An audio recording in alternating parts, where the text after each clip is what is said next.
We're in Psalm 20. If you'd like to go ahead and turn to Psalm 20.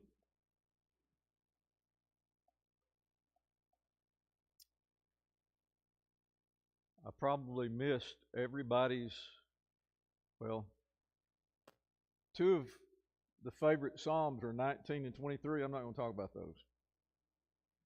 So, probably in this study, I'm not going to touch on your favorite Psalm. I might, but it's not planned that way. But I'm trying to group them together for a purpose. 20 and 21 probably go together in a couple of ways. One of those might be that 20 is a psalm about going to battle, and 21 is a psalm about thanking God for success in the battle. Well, some disagree with that wholeheartedly, but it could be that they are connected in that some people believe that they would both be pre-battle or pre-war or right before you're going off to battle kind of hymns, that kind of thing. But either way, they have a similar thread that runs through them. And you'll see, I think, at least I hope, as we kind of walk through these. Because this Psalm 20 seems to be from the perspective of the king who is apprehensive in going to battle. There's a moment when he invokes God's aid in this battle.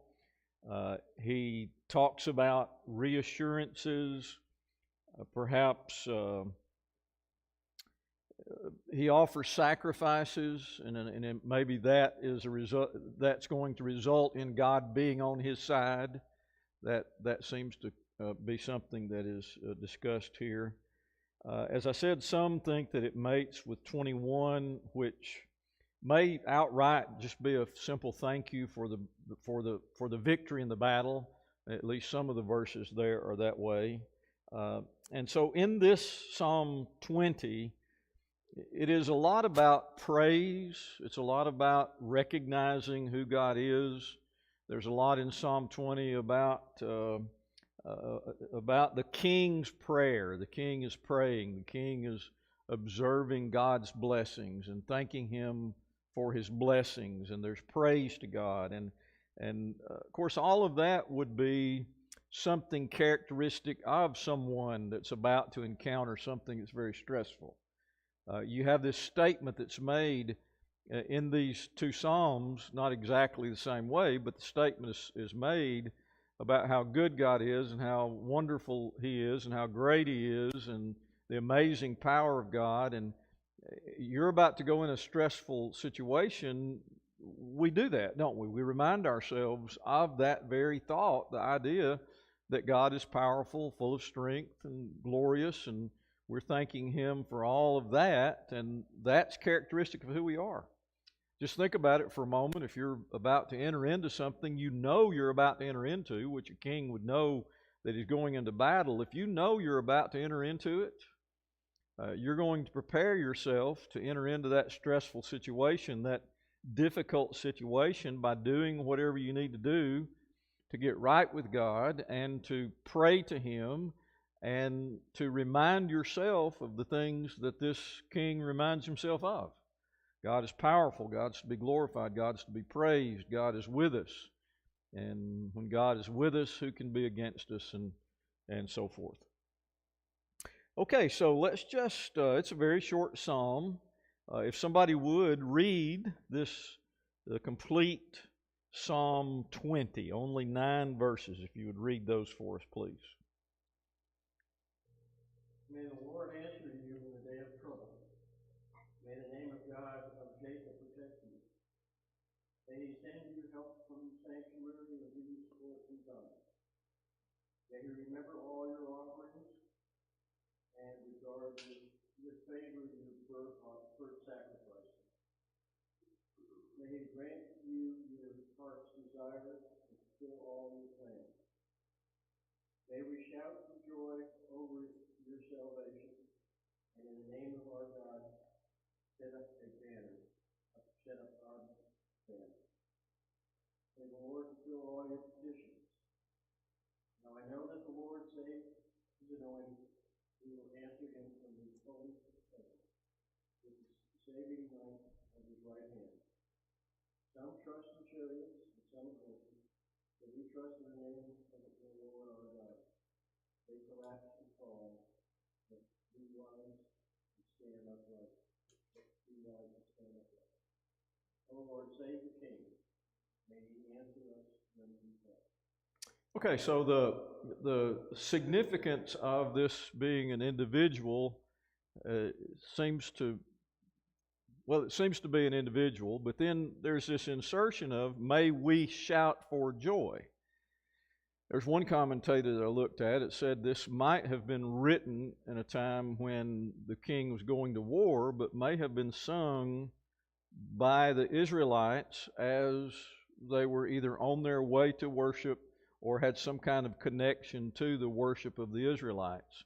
The recognition of God being who He is, the recognition of God's power, all of that would be appropriate, even if the setting originally was not for worship, even though it may have been a king going off to war, but you move forward or move ahead a time, and it would be obviously appropriate to be sung as a hymn as you're approaching the sanctuary of the Lord, because you approach with this kind of humility and praise that seems to be offered here.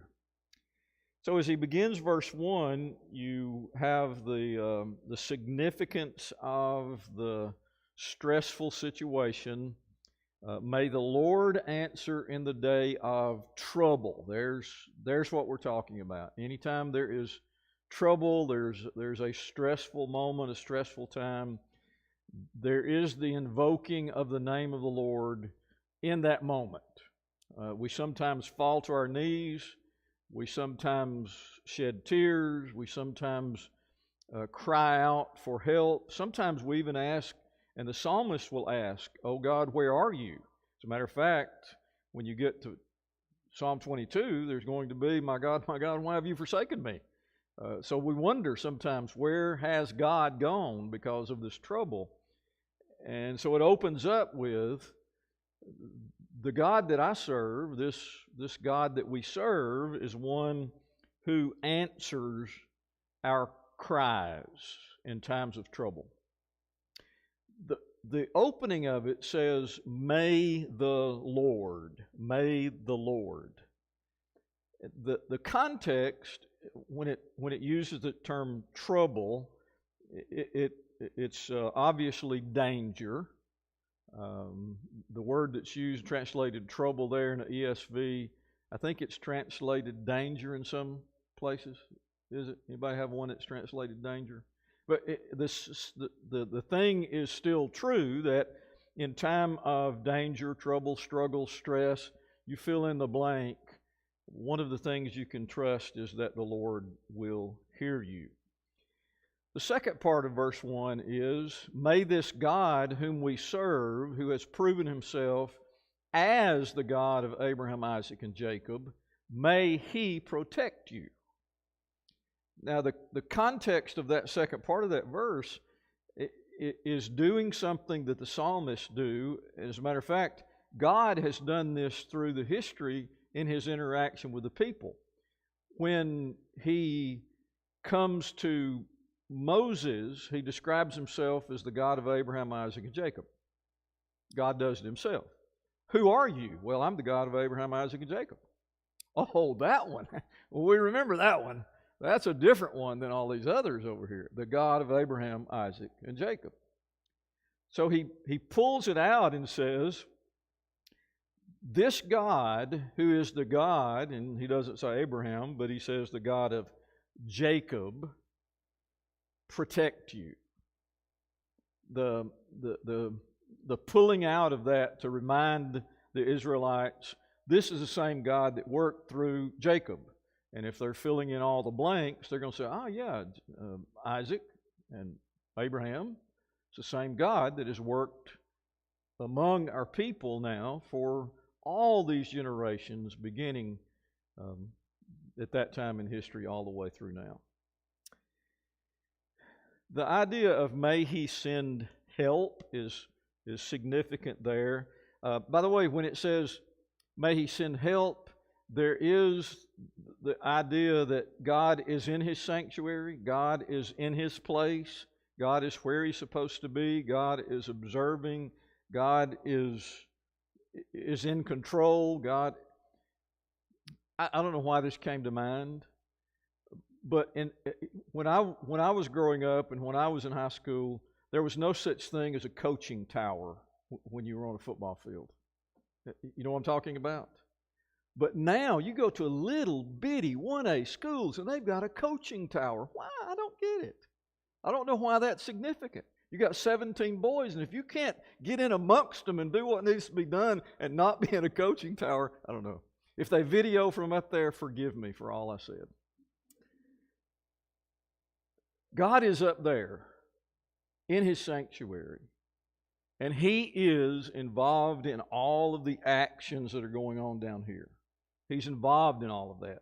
He is able to interject Himself in the times of difficulty and provide help, even though He's in His sanctuary. He's observing. He's being particularly involved in this situation. Well, he also talks about in verse 3 about those offerings and those burnt sacrifices may He remember. What would be significant about the psalmist saying, may God remember your worship? May He not forget your worship. Why is that significant right here in verse 3? I mean, you're about to enter into a very dangerous time. King's going off to war, or you're entering into a very troublesome time, a very dangerous time. And why does the psalmist say, may God not forget your worship? I really think that he's talking on everything he can imagine. Okay, yeah. Jacob, the patriarch, he mentions him to start off with, that, hey, he's holy, we want you to remember him, and then we go to battle, on where he says, remember all our sacrifices we made and that we worship you. These are heathens we're going to go against. Mm-hmm. So he's wanting God on his side.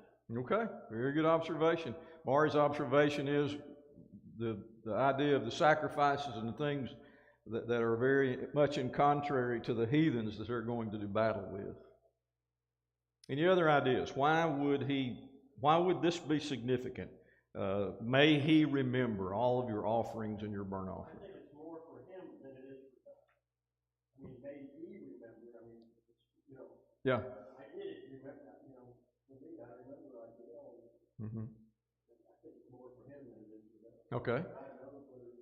Yeah, John's observation, maybe he's like we do sometimes, we're reminding ourselves about the goodness of God in our prayers, and may He not forget. It's just a reminder to ourselves. Other ideas? Not all offerings at that time are acceptable to God. Mm-hmm.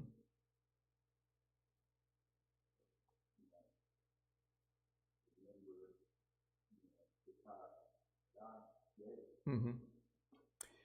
Yeah, Ryan's observation is, I think, significant here because the insinuation seems to be that what we've done, we did it with sincerity and with all intent of doing the right thing and doing it the way that you instructed us to do it. So I really think what he's saying here is that we're going to enter into this battle in a righteous state, in a good relationship with you. Now, he pulled that out very quickly, didn't he? Because if I'm the king and I'm leading my people into war, I certainly want to be right with God. And so he says, kind of in a matter-of-fact way, we've done what we needed to do. I've offered those sacrifices. And I would say, if I'm a king going off to battle, the night before I get on my horse the next morning, I'm going to get right with God. I'm going to go back and do whatever I have to. Did I forget a sacrifice? I'm going to offer an extra one just in case. I mean, am I not right? Yeah, if I'm going off to battle, that may be the end of me.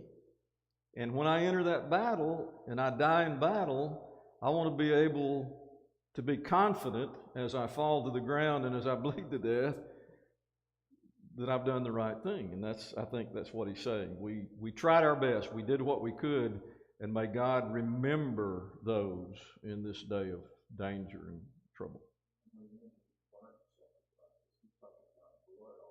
Blood offerings, yes. Yes.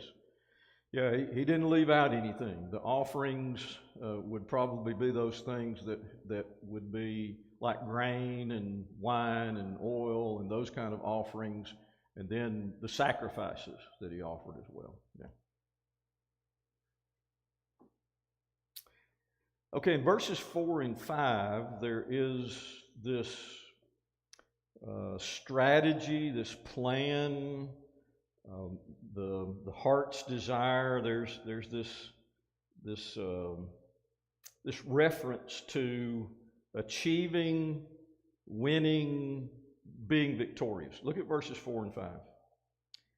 May he grant you your heart's desire and fulfillment of your plans. May we shout for joy over your salvation, and in the name of our God set up our banners. So our heart's desire, our plans, victory, strategy to achieve it. Some of the ancient, some of the other ways that this is translated, instead of saying,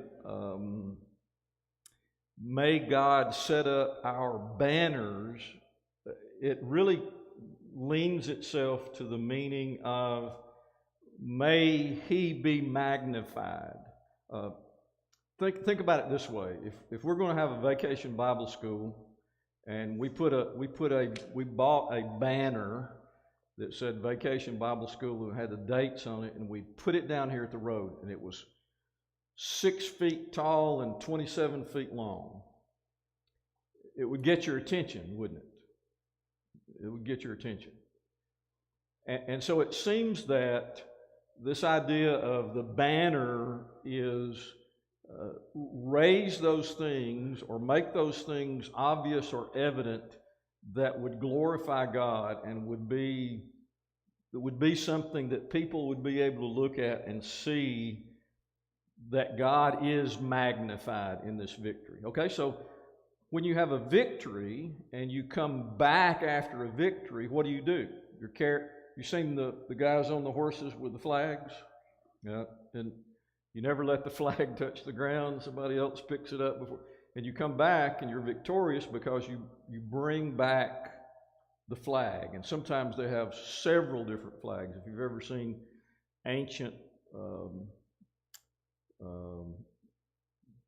armies, some of you guys that have been in the army know the different flags, but they probably have some that are for the foot soldier and some that are for the ones on horseback and those kind of things. But they would have those flags.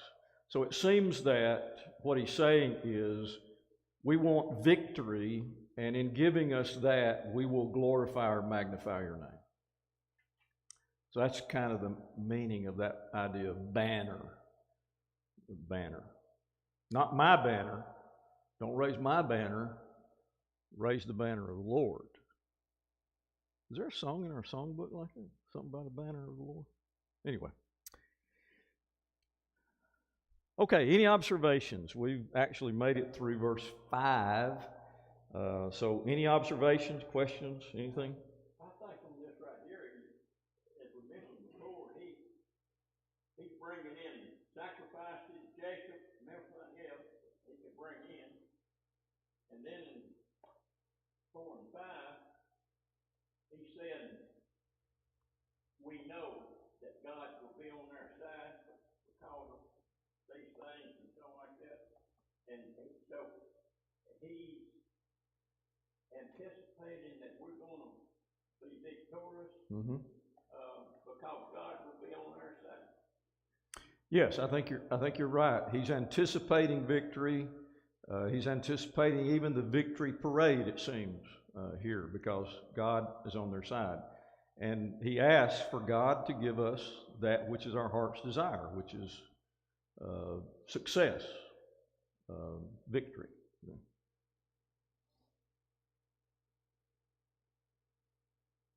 Okay, in verses 6 through 9, there is another strong emphasis on this fact that God will give victory. So he kind of ends it all with this declaration of the victory.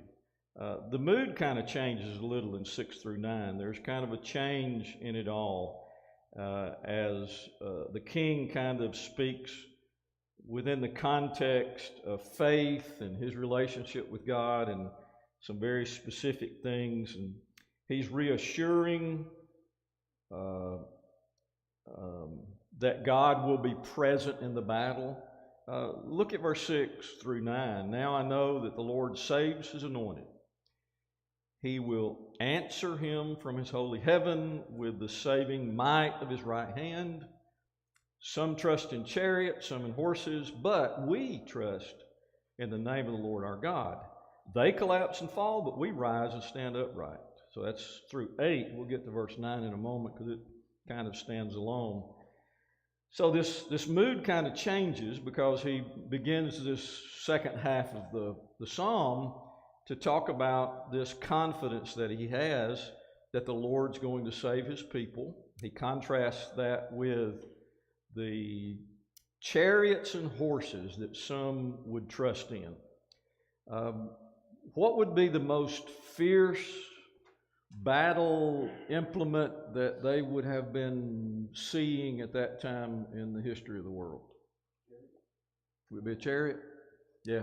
So, if it's horses and chariots that is the most fierce, and by the way, it had been evidently for quite some time because the Egyptians had those and they were pretty fierce. So for quite some time, if you had a skilled charioteer, he could star on a Hollywood movie.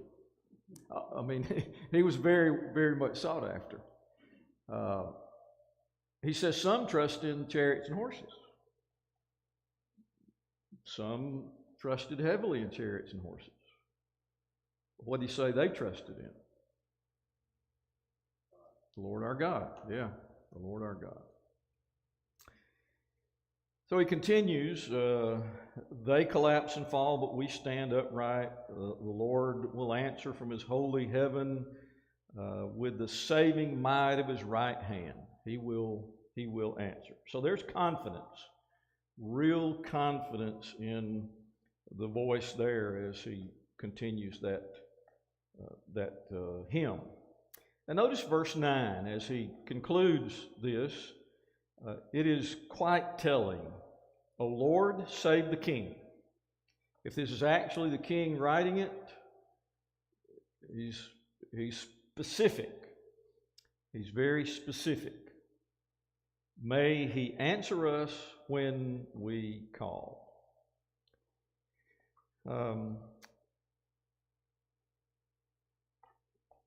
The couple of verbs there, save and answer. Save the king, answer us when he calls. There are some who say that is synonymous, that those two things are to be equal in this psalm, that he's not saying two different things. Because what is he asking? Save us. So, save the king, answer our call. That is, my call is to save us. So the context there kind of lends itself to it being just him saying the same thing in two different ways. All right, that's a great psalm there. Those 9 verses are packed with some really significant observations. Anything you'd like to say or speak about concerning Psalm 20?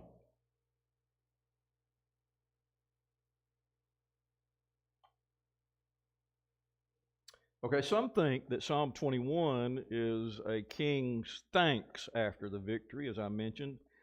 The king rejoices in the Lord's strength. It too is a psalm of praise as well.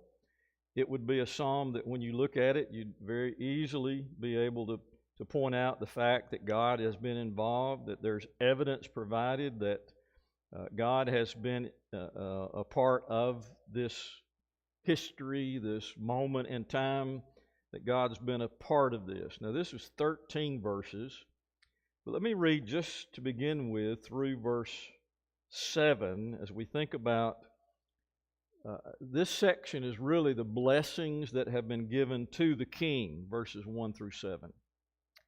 O Lord, in your strength the king rejoices, and in your salvation how greatly he exults. You have given him his heart's desire, and have not withheld the request of his lips. For you meet him with rich blessings, you set a crown of fine gold upon his head.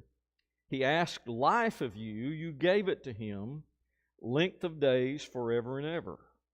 His glory is great through your salvation. Splendor and majesty you bestow upon him. For you make him most blessed forever. You make him glad with the joy of your presence. For the king trusts in the Lord, and through the steadfast love of the Most High, he shall not be moved.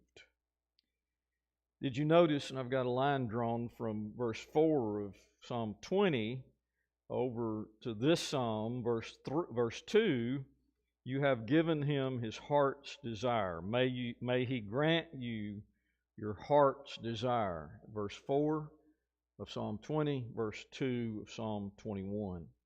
I think that's one of the reasons that some connect these two. We're asking for our heart's desire, and in Psalm 21 he says, we've been given our heart's desire. Yeah. Okay, so and through those 7 verses, we have this connection, it seems, in the terminology. You have celebration, you have praise to God, you have observation that God has given splendor and majesty and blessings to the king. He is honored, he is blessed. I imagine that when you think of being a king and you have a nice, big, fancy, shiny gold crown, that's about the epitome of being a king, right? The throne, scepter, and a crown. You've got all of that, and so he talks about that. But he does mention rich blessings, salvation, heart's desire. You've not withheld any request of my lips. And so you have this section here through verse 7 where the king extols his thanksgiving for the blessings that God has given him. And it seems that one of those blessings, and the very fact that he's being so praiseful, that's not a good word, is it? He's praising God so much is because God has granted him victory.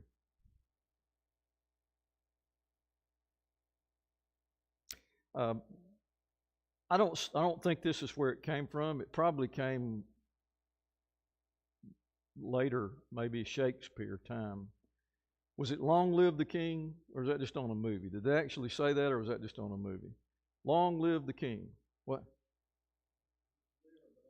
It's there. I don't know where it came. But isn't that what Psalm 21 says? Long live the King. You've given him his heart's desire. You have not withheld his request. Made him with rich blessings. Verse 4. He asked life of you. You gave it to him length of days forever and ever. His glory is great through your salvation. Splendor and majesty you bestow on him. And then he mentions the king may be blessed forever. So what's he saying? Long live the king. Long live the king. Are you Googling it? Let me know when you find it.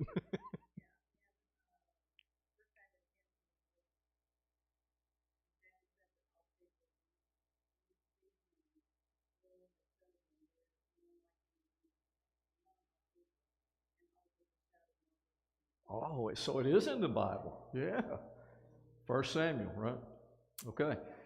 I don't know if it's around before then or not. I don't know if that's something that the people did even before that, but that's what Psalm 21 says. You've given him long life. You've blessed him so that he might be blessed forever and ever. You've given him this glory and joy, and he shall not be moved. So long live the king. Oh, any observations? It's through verse 7.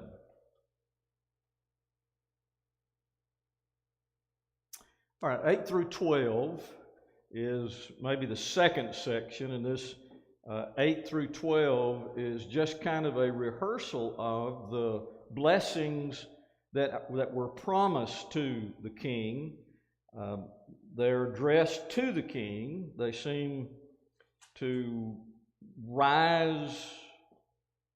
It seems that these statements are exploded somewhat. They are enriched. Anyway, let me just read it. You'll see as we look 8 through 12. Your hand will find out all your enemies. Your right hand will find out those who hate you. You'll make them as a blazing oven when you appear. The Lord will swallow them up in his wrath, and fire will consume them. You will destroy their descendants from the earth, and their offspring from among the children of man. Though they plan evil against you, though they devise mischief, they will not succeed. For you will put them to flight. You will aim to their faces with your bows. So there's the king's reference to how the Lord's wrath is going to be dealt out among the enemies, those that are trying to bring destruction upon the people of God. And so he describes that their plots will not succeed. They will plot all kinds of things, but it won't be successful. They will plan, they will try to do, but the Lord's wrath will swallow them up. There will be a continual caretaking of the Lord for his people. And so verses 8 through 12 really highlight that, as the awe of God's judgment seems to be highlighted in these verses. That seems to be what I would title these, the awe of God's judgment. All right, any ideas, observations you'd like to make of verses 8 through 12? He just got through praising God for all that he had done for him. Now go ahead and take care of all those other people. Mm-hmm. I mean, you've done this for me, let me see what you can do against them. Yeah. I mean, it's like retribution for what they did, that they didn't deserve that. They weren't part of it. So take care of it. Yes, one of the things John mentions is that he's just talked about all the things God did for him. Now he's talking about how God needs to take care of all those evil people. But it seems to me that what the king is doing here is he is saying what we just got through doing in that battle is God's will. That's what God wanted done. That's how God's wrath is poured out, is through my army. We just were instrumental in carrying out God's wrath. Because remember in Psalm 20, there's this, oh, we're going into battle, please be with us, please make sure you're maneuvering all these plans that we have so that they will be beneficial and we'll be successful in this battle against your enemy. And now he says in the second half of Psalm 21, you know how God swallows up those enemies? Oh, he burns them and he consumes them, and all those enemies are going to be taken care of because that's God's wrath poured out upon the evil people. And he just used me to do that. I just did it. Now, I may be wrong, but that seems to me if you're extolling God's great blessings on you in the first half of the psalm because you defeated an enemy, and then you talk about how God hates those enemies, you're kind of saying, boy, good job, King. And even though you folks that are saying I shouldn't have done what I did, or maybe that was something that you were a little bit cruel on, hey, look, God hates the evil. He consumes the evil. Observations?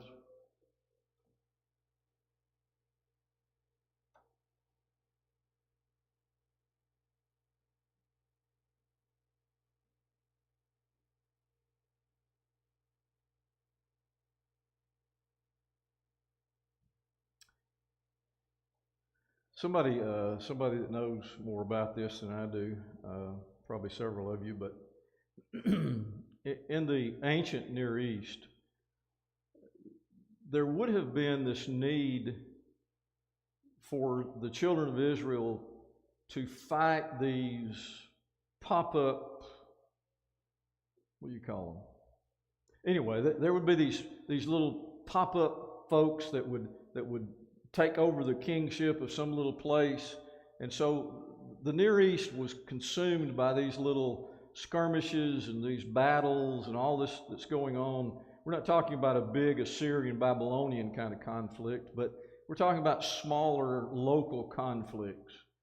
And so this would not be unusual for the nation of Israel to have to put their army together and say, we're going out here, we're going to fight this king because they're pushing into our territory. We need to knock them back, get them out of here, push them away, get them back where they came from. That would not be unusual, I think, in the time of the writing of this psalm. And so one of those things that they would be righteous in doing would be to go to battle and preserve the land of the Lord. So that may be something that's going on here. Anybody want to comment on my lack of understanding? Straighten me out. All right, look at verse 13. Now, this is much like Psalm 20, but in Psalm 21, you remember in Psalm 20, he closed it out, O Lord, save the king. May he answer us when we call. Save the king. And now in those first 7 verses, he said, long live the king. The king was saved. Now in verse 13, be exalted, O Lord, in your strength. We will sing and praise your power. The concluding, I think, is very appropriate because he's been granted victory. The concluding, or the very winding up of maybe both of these Psalms, but certainly Psalm 21, as he shows that God is to be exalted and he praises him for his strength. As a matter of fact, there is a strong sense in the Hebrew language of this praise is mandated. This praise is something that man is required to give. He says, and in the English it says, we will sing and praise your power. It's almost as if you wanted to translate it like the Hebrews would hear it and understand it, it would be something like, if we're going to do right, the thing that we have to do is recognize your strength and power. If we're going to be right. Okay, that's Psalm 21. Any observations? No way I'm attacking Psalm 22 with 1 minute left. But I will say that as you look at Psalm 22, look at it from 2 perspectives. One is there is a present application. And number 2 is it was used in the New Testament to demonstrate how Jesus was treated and actually the words, my God, why have you forsaken me, and that whole context. But Psalm 22 was written by someone in that day and time that was struggling with some kind of trouble and hardship and difficulty. And he writes this psalm, and obviously inspired by the Holy Spirit, it does carry with it this prophecy of the coming Messiah and what will go on in his life and his death, his suffering, and so forth. So look at it from those 2 perspectives. Yes, it is a prophecy concerning the suffering of Christ, but there's also a present application, I think, that's going on here in Psalm 22. Anything? I appreciate your comments. Psalm 36, 37, and 38. will be next week. Psalm 36, 37, and 38.